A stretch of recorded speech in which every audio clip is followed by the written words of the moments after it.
Hi there, Corby Midline, your no bullshit psychic, and today I want to give you some predictions for the next 3 months.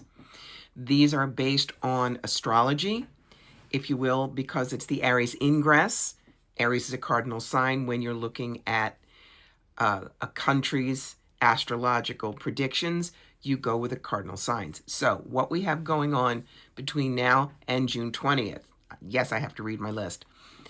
During this ingress period, expect there to be major dissension related to education. What did he just do yesterday? Destroy the education department. Churches and or religious sects coming from the population at large. This could be related in some way to foreign policy.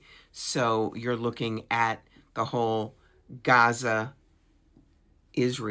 problem there.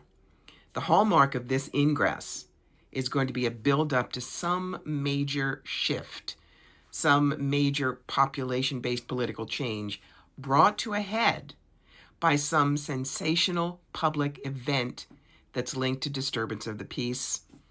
Could be the protest movements. Domestically, extreme fluctuation for support of the leader. Expect the same fluctuation in finances and the stock market, and we are already seeing that. Some fraud, blackmail, or dishonest schemes will bubble up in this ingress.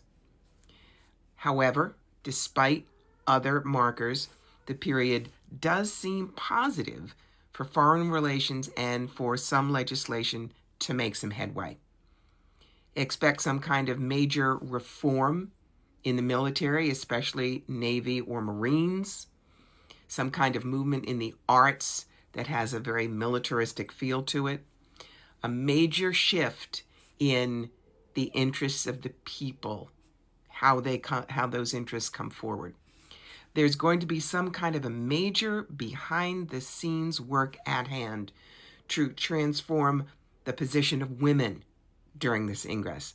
And there's going to be a deep grassroots movement of some kind. It will probably erupt in some kind of protest or media blitz, a rebellion in response to some legislation that brings women's issues to hand. And I think that's going to be the SAFE Act. Remember, the SAFE Act is supposedly making it truer to get real voters as opposed to those who should not be voting. But what it is really doing is it is disenfranchising the vast majority of American women, because the whole point will be, can you match up your birth certificate name with the name on all of your documents? And if you don't have a passport, something like that, they're going to make you go through 12,000 hoops. I do not believe this is if you're already registered and you're staying registered where you are. But if you move, if you have to re-register, if you're registering for the first time, there are going to be a lot of difficulties. So make sure you read up on the SAFE Act and do what you can to get your representatives to vote it down.